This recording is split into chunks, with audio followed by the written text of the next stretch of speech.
നമസ്കാരം. ഇൻഫോടെക്കിലേക്ക് സ്വാഗതം. സമൂഹം അവഗണിക്കുകയും അധികൃതർ കുറ്റവാളികളെപ്പോലെ കാണുകയും ചെയ്യുന്ന വിഭാഗമാണ് ഭിക്ഷാടകർ. തെരുവോരങ്ങളിലും പുനരധിവാസ കേന്ദ്രങ്ങളിലുമെല്ലാം ദുരിതപൂർണമാണ് മിക്ക ഭിക്ഷാടകരുടെയും ജീവിതം. അവരുടെ ജീവിത സാഹചര്യങ്ങളെക്കുറിച്ച് ആരും അന്വേഷിക്കാറില്ല. ഇപ്പോൾ സുപ്രീം കോടതി ഇടപെട്ടിരിക്കുന്നു ഈ സാമൂഹ്യ പ്രശ്നത്തിൽ. രാജ്യത്തെ ഭിക്ഷാടന പുനരധിവാസ കേന്ദ്രങ്ങളിലെ മാനുഷിക സാഹചര്യങ്ങൾ പരിശോധിക്കാൻ സംസ്ഥാനങ്ങൾക്കും കേന്ദ്ര ഭരണ പ്രദേശങ്ങൾക്കും നിർദ്ദേശം നൽകിയിരിക്കുകയാണ് ജസ്റ്റിസുമാരായ JB പർദിവാല, R മഹേദേവൻ എന്നിവരടങ്ങിയ സുപ്രീം കോടതി ബെഞ്ച്. ഡൽഹി ലാംപൂർ ഭിക്ഷാടക കോളനിയിലെ കുടിവെള്ളത്തിൽ കോളിഫോം ബാക്ടീരിയ കലർന്ന് കോളറയും മറ്റു പകർച്ചവ്യാധികളും പടർന്നു പിടിച്ച സാഹചര്യത്തിലാണ് കോടതിയുടെ ഇടപെടൽ.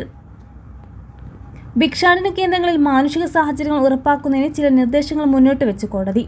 ഭിക്ഷാടന കേന്ദ്രങ്ങളിലെ ശുചിത്വം, അടിസ്ഥാന സൗകര്യങ്ങൾ, ഭക്ഷ്യസുരക്ഷ തുടങ്ങിയവ ഉറപ്പാക്കുന്നതിന് യാചക കേന്ദ്രങ്ങൾ തോറും മോണിറ്ററിംഗ് സമിതി രൂപീകരിക്കണം. ശരിയായ ഡ്രൈനേജ് സംവിധാനമുള്ള ടോയ്ലറ്റുകൾ ഉറപ്പാക്കുക. ഭിക്ഷാടക പുനരധിവാസ കേന്ദ്രങ്ങളിൽ തൊഴിൽ പരിശീലന കേന്ദ്രങ്ങൾ സ്ഥാപിക്കുക. മെഡിക്കൽ വിദഗ്ധരുടെ നേതൃത്വത്തിൽ ഇടയ്ക്കിടെ മെഡിക്കൽ പരിശോധന നടത്തി ആരോഗ്യ സുരക്ഷ ഉറപ്പാക്കുക തുടങ്ങിയവയാണ് കോടതിയുടെ മാർഗനിർദ്ദേശരേഖയിലെ പ്രധാന ഇനങ്ങൾ.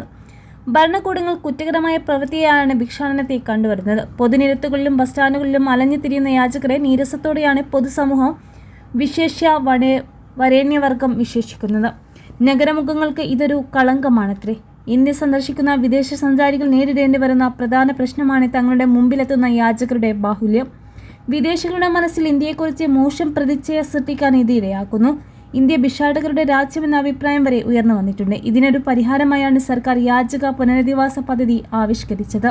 നിരോധനത്തിലൂടെ അത് നിർമ്മാർജ്ജനം ചെയ്യാൻ കഴിയില്ല എന്നായിരുന്നു ജസ്റ്റിസുമാരായ DY ചന്ദ്രചൂഡ്, MR ഷാ എന്നിവരടങ്ങിയ കോടതി ബെഞ്ചിന്റെ വിലയിരുത്തൽ. വിദ്യാഭ്യാസത്തിന്റെ അപര്യാപ്തതയും തൊഴിലില്ലായ്മയുമാണ് ആളുകൾ തെരുവിലിറങ്ങി കൈനീട്ടാൻ ഇടയാക്കുന്നത്.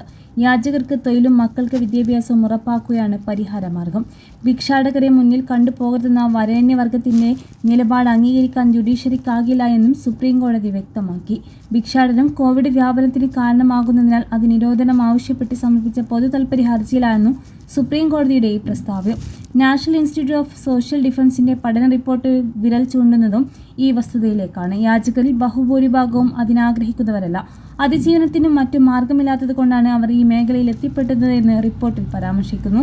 കേരള മുഖ്യമന്ത്രി പിണറായി വിജയനുമേൽ സുപ്രീം കോടതി വിധിയെ പിന്തുണച്ച് രംഗത്ത് വന്നിരുന്നു. അന്ന് ഒരു വലിയ സാമൂഹ്യ സാമ്പത്തിക പ്രശ്നത്തിന്റെ പ്രസക്തവും മനുഷ്യത്വപരമായ വീക്ഷണമാണ് സുപ്രീം കോടതി എന്ന് ഫേസ്ബുക്കിൽ മുഖ്യമന്ത്രി കുറിച്ചു. ദാരിദ്ര്യത്തിന്റെ പാർശ്വഫലങ്ങളിലൊന്നാണ് യാചന.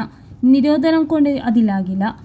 അത്തരമൊരു കാഴ്ചപ്പാടല്ല നമുക്കുണ്ടാകേണ്ടത്. സഹാനുഭൂതിയും സഹായിക്കാനുള്ള സന്നദ്ധയുമാണ് ദരിദ്ര വിഭാഗങ്ങളോട് വേണ്ടതെന്നും മുഖ്യമന്ത്രി കൂട്ടിച്ചേർത്തു. 2021 സുപ്രീം കോടതി വിധിയുടെ തുടർച്ചയായി വേണം ജസ്റ്റിസുമാരായ JB പർദിവാലയും R മഹേദേവനും അടങ്ങുന്ന കോടതി ബെഞ്ചിന്റെ പുതിയ വിധി പ്രസ്താവനത്തെ കാണാൻ. ഫലപ്രദമായ പുനരധിവാസം ഉറപ്പാക്കാനുള്ള മാർഗനിർദ്ദേശങ്ങളാണ് കോടതി മുന്നോട്ട് വച്ചിട്ടുള്ളത്.